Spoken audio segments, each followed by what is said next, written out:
Okay, good afternoon. We'll get going in a second. Just somebody confirm you can hear me. I know yesterday that was not working so well.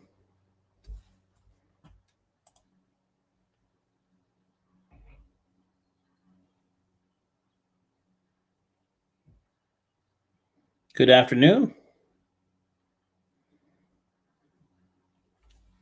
Elizabeth, how are you? Everyone's well. It's interesting. Thank you, Brian. The on days that it's nice out, our viewership goes down. Like when it's everybody watches it later. We have a big spike in viewership every night, and then the next morning, and I get this long stream of emails on questions or comments or what have you on the previous podcast. And so we'll talk about that today. The last couple of days have been about Parkside. I'll follow up on some of that stuff today.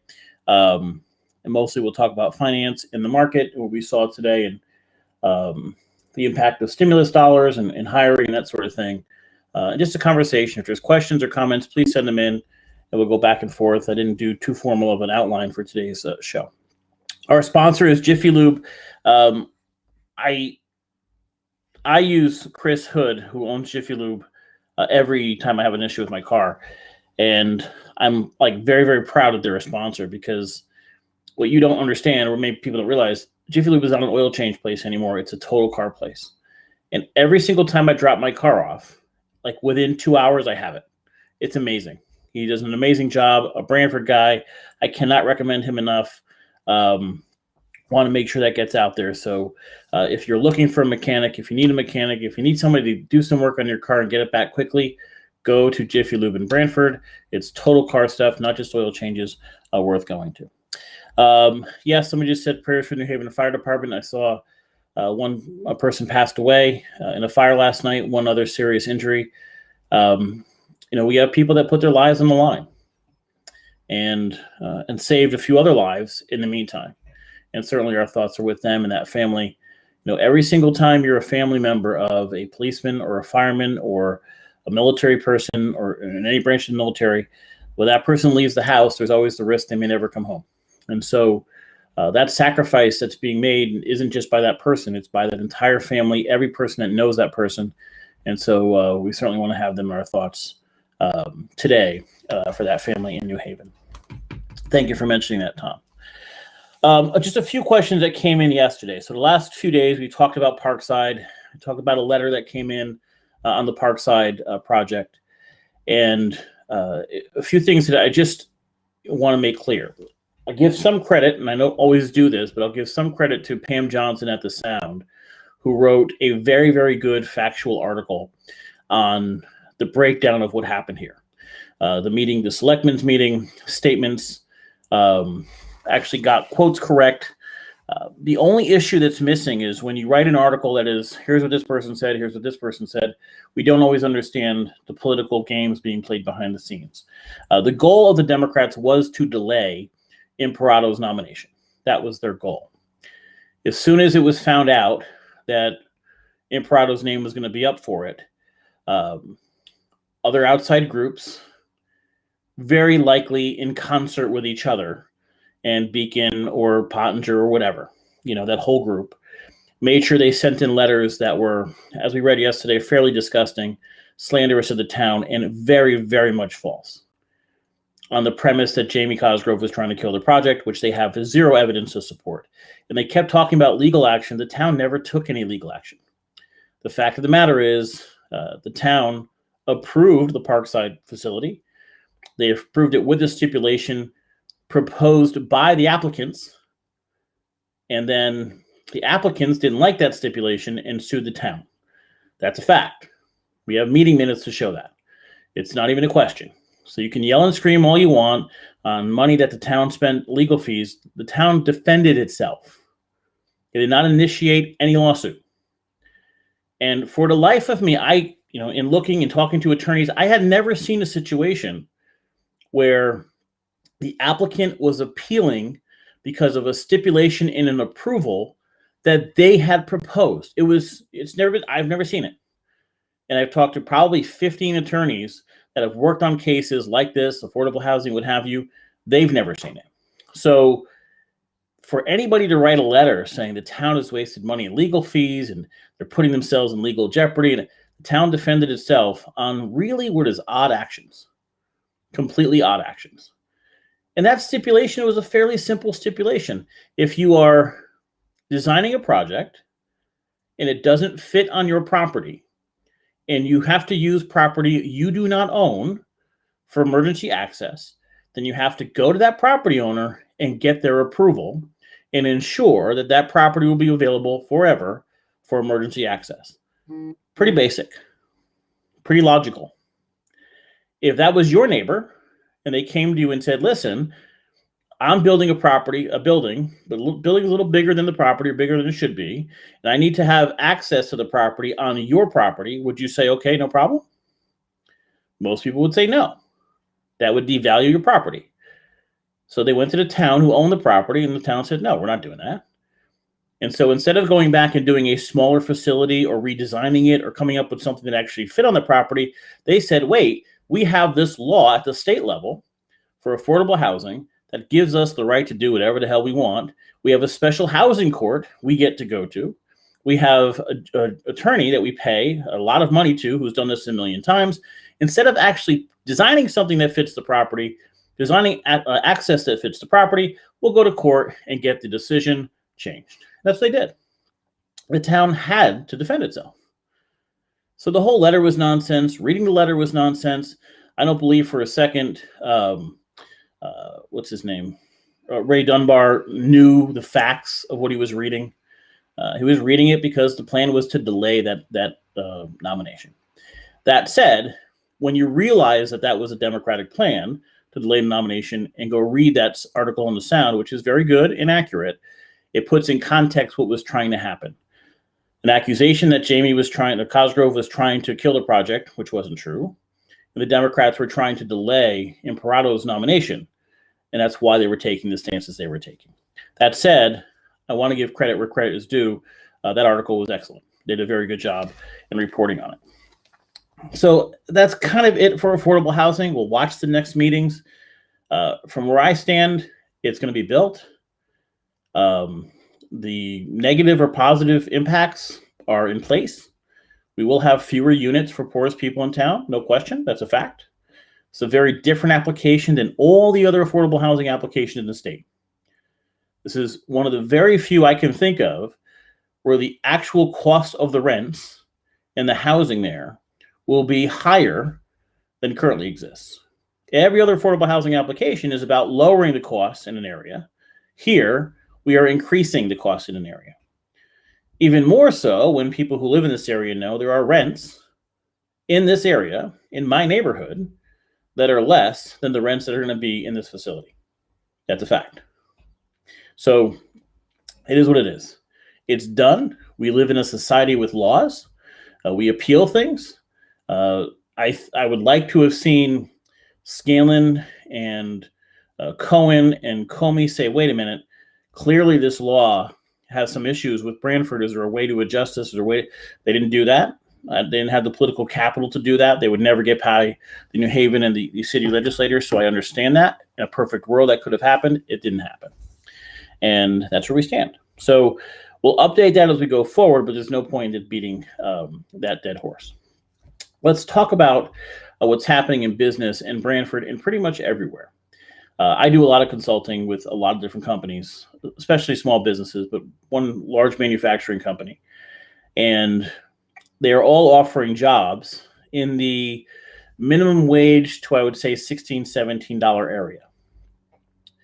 These were jobs that pre-COVID, pre the pandemic, there were many, many applicants for. Local restaurants had many applicants for front of the house jobs. Manufacturing had many applicants for those jobs. There's a union shop I work with, many applicants for jobs at $15 or $16 or $17 an hour. We have gone from many applicants to no applicants. I ran ads in the past and posted on Branford 7 for particular jobs that would see 25, 30 applicants. We would get 2 now. And part of that is a direct result of the stimulus package. You know, part of the stimulus package that was largely ignored as this push to push it through was that how COVID impacted people was drastically different depending on who they were. There were many people who did not lose their jobs. So even if you had unemployment at 8% or 9% or 10%, that meant 90% of the people were still working. There were very specific industries that were impacted negatively, but many, many industries did spectacularly. Now, if you were in healthcare, you did great. If you were in the building trades, you did spectacular. If you were in the kitchen at a restaurant, many did unbelievable. I've talked to some restaurant owners that their numbers were higher during COVID, and they saved some money. They didn't have any front of the house people to pay. Then we get to reopening. And because we extended that additional $300 to September, it is nearly impossible to hire front of the house people. And part of the reason I'm saying this is because if you're watching this and know anybody who's looking for work and is either not getting the $300 or not on unemployment, please send them to the Brantford 7. We posted, put your name there and let people go after you. Now's the time that businesses are willing to spend a little bit more. When I posted this on Brantford 7, it became, for lack of a better word, a shit show. The reason I posted it was actually just to post jobs that you have. If you're looking, it'd be helpful. But it became it's because minimum wage is too low and people aren't paying enough and employers aren't paying enough. So here's what's happening right now if you're an employer in Brantford or really anywhere. Inflation is becoming a real thing. We got something called the CPI today, which is an inflation report. It's showing inflation at a shocking number at 4%. Now, will it remain at 4% for an extended amount of time? I don't know. I think not. This may be temporary. But when you combine the massive demand that COVID created, think about this. The average family that worked suppose you have a family or a person who's in healthcare or the building trades, they made more money last year than they have otherwise. They received multiple thousands of dollars in stimulus money, and they didn't spend the money that they normally would on vacations or weekends away or New York City trips or Broadway or movies or all those things that were shut down. We didn't have weddings. We didn't have baby showers. We didn't have bridal showers. All that stuff was shut down. So all the money you would spend, which for an average person could be with vacation, $10,000, $15,000 is now in your bank account. We get to a point that people are saying, I want to go on vacation. They want to go out. They want to spend money. At the same time, so much was shut down last year that we have supply issues on all the stuff coming in. When you have more demand than supply, what do you have? Increased pricing, inflation. And so you're getting the costs of things are increasing. For restaurants, for business owners, not only can they not get staff, they're having cost of food increase, cost of all their supplies, spoons, things of that nature increase. In one case, I'll be honest with you, some manufacturers can't create barbecue potato chips. Chick-fil-A announced they have to ration the amount of sauce that they're giving out because they can't get enough of that sauce. The cost is increasing and the availability of supplies is increasing. We heard yesterday that the cost of chicken for some restaurants will jump up 3 to 4 times what it is now in the near future, and to the point of rationing. Our building trades are telling us the cost of copper wire is astronomical and is being rationed. All of these things will have a massive impact on our economy in the short term. And so when we talk about, the employer should just pay more money, that employer is getting pressure from 5 or 6 other different places at the same time. It's impossible to just say, you know what, let me, instead of paying 13, pay 25, and I can staff them. It doesn't work that way. And all of those costs get turned on to the end user. Now, in some industries, it's okay to charge the end user more. Disney can charge whatever the heck they want for tickets to get into Disney because people don't care. Movie theaters can go from $11 to $12. In general, when it comes to entertainment, people don't care. Your concert tickets, people will pay hundreds of dollars for a concert ticket. I went to a comedy club last weekend. It was $30. Some weekends it's $100. Some industries don't matter. When you decide to go out and you want to spend that money, if there's inflation, if it's more, it's no big deal. But for our restaurants, it does. If somebody jacks up the price of a roast beef sandwich to $12 when you were paying $8 the day before, you'll notice that. So yes, we'd like everybody to pay more per hour, but it doesn't always make sense. At the end of the day, ask yourself a simple question. Will you accept a drastic increase in your costs of what you're buying? If going out to dinner went from $80 to $160, would you be okay with it? If a sandwich you were buying went from $9 to $13, would you go out less? And so before we run to a business should spend more money on labor and pay more per hour, we have to start wondering what other pressures is that business under? And so right now, I wanted fajitas over the weekend. And so I wanted to go to Chili's. Actually, Chili's has really good fajitas. And we went in, and we were waitlisted at Chili's. Like, I had never thought to a second, it was a 25, 30-minute wait at Chili's. And if you looked around, many of the tables were empty. They just had no staff. Restaurants don't have people to work. They could make more money. There's demand. I was there. I wanted fajitas. They just can't find staff. Restaurants in town you're seeing are deciding not to open their dining room to full capacity because they don't have the staff. Nobody wants to go to work. So if you're someone that's getting this $300, great. Congratulations. But if the government is seeing this, and some states have already started doing this, removing that because there is a massive labor shortage. And an extra dollar is not going to make you want to go to work when you're getting an extra $300. So it's just something we have to think about. It's so easy to yell. And I go back to the conversation on Brantford 7 when I posted it, and 10 minutes later, there were all these comments because employers don't pay enough. No, there are people who don't want to work. And if you're getting unemployment plus $300 or $400 or $600, the incentive to go to work doesn't exist, despite the demand by these businesses. And those businesses can say, okay, we're going to pay you double, and then pass those on to the end user, and no one would go there anymore. So it's a little more detailed than that. That being said, 4 or 5 times for chicken, that's going to be an issue in the near future.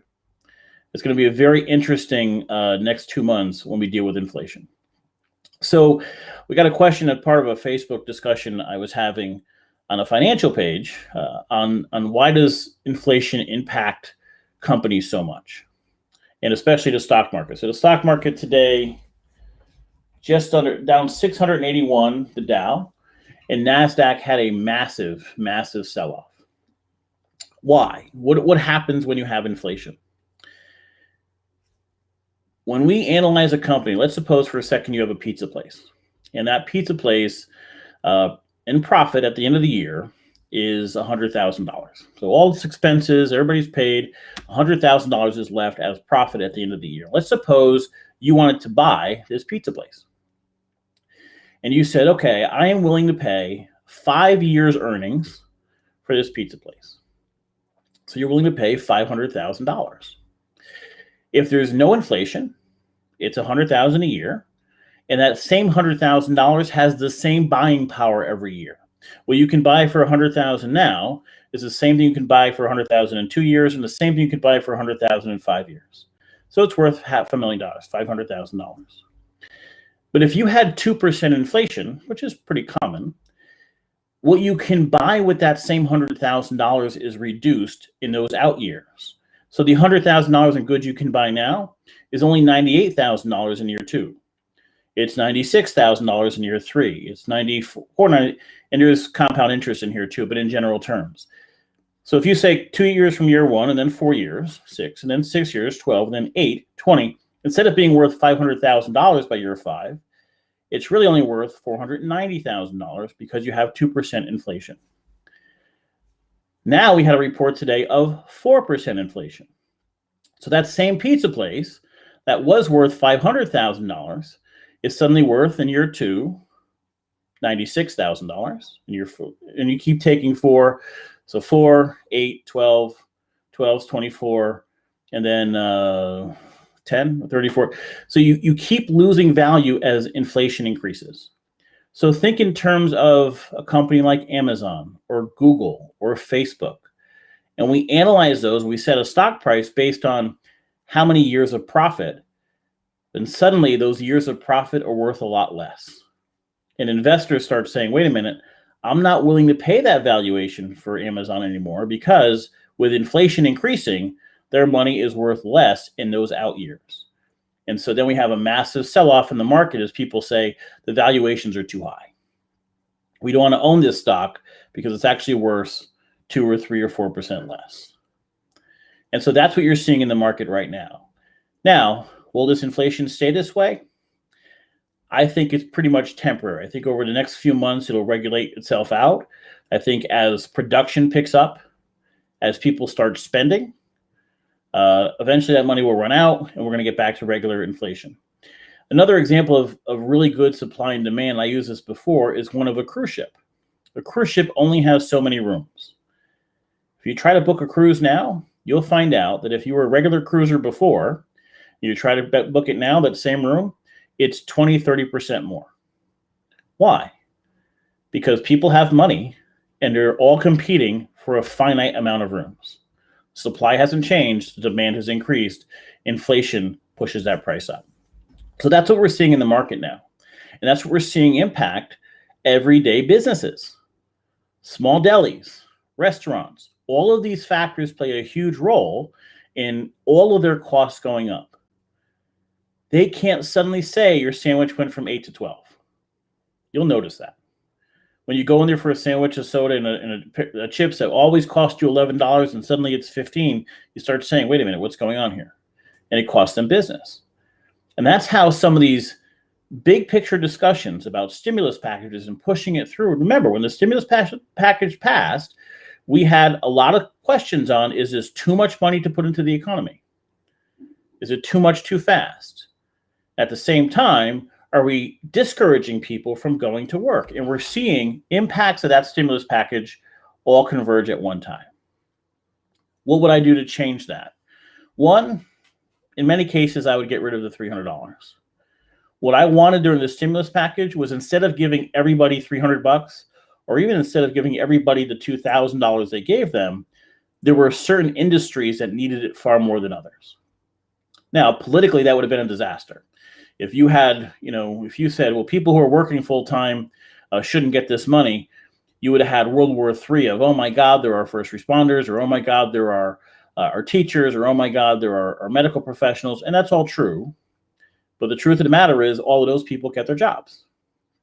Teachers didn't miss any payments. Firemen didn't miss any payments. Hospital workers didn't miss any payments. Union carpenters didn't miss any payments. So it wasn't politically advantageous to do this, and no politician would have taken this on. But the right thing to do would have been to focus those payments, maybe even larger, $4,000 to the bartender who didn't have work for a year, to restaurant workers who didn't have work for a year, to movie theater workers, to Broadway workers who didn't have work for a year. Pay them more, but focused. Because it's not going in their savings account, it's going to the public. Two, that $300 in many states is already coming to an end. We're seeing, especially in Republican states, are saying we have a shortage of labor. We cannot encourage people to sit home. I have a feeling, and it's not a politically popular thing to do, but at some point over the summer, when there's a massive labor shortage, you'll hear something from the federal government saying, all right, start weaning off of this, reduce it, or start weaning off of this 300. I don't know that it reaches September everywhere in the country. But those changes have to happen. Yes, I support giving the lower classes money, but I also support working. I support people saying, I'd rather not get a handout. I'd rather go to work. I think back to one of my favorite movies, Cinderella Man, where the main character begrudgingly went on government aid. And then he was successful. He had a fight, and he went back and he gave it back. I mean, that mentality we don't have anymore. The mentality we have is let's take as much as we can get. And in some cases, when you need it, yes. You're genuinely unemployed and you can't find a job, that's great. We have people who are not looking for jobs. We do not have the staff at the Labor Department to enforce the rules that they used to have of you have to apply to 2 or 3 jobs per week. No one's enforcing that now. And so people are just staying home. And quite frankly, they're planning on taking the summer off and not going to work till September. That's a problem. And this is where we have government policy, almost a knee-jerk government policy. And we yell about people are in need. Many people who aren't necessarily in need. There are plenty of jobs for a lot of people that are taking government handouts instead. It's unfortunate. And this is why we can't just blindly pick a side, because the Republicans brought up some of these concerns. And I supported some of the stimulus package, but there were definitely real concerns about these impacts, and we're now seeing these impacts in real time. And if you don't believe me, go along Route 1, find a restaurant, and talk to the restaurant owner. Go ahead. They will share the exact same concerns. Go to a grocery store and talk to them. They'll share the same concerns. Go to a diner. They'll share the same concerns. It's happening more and more. Again, do you want to pay $16 for a burger in a diner? No. But nobody wants to work.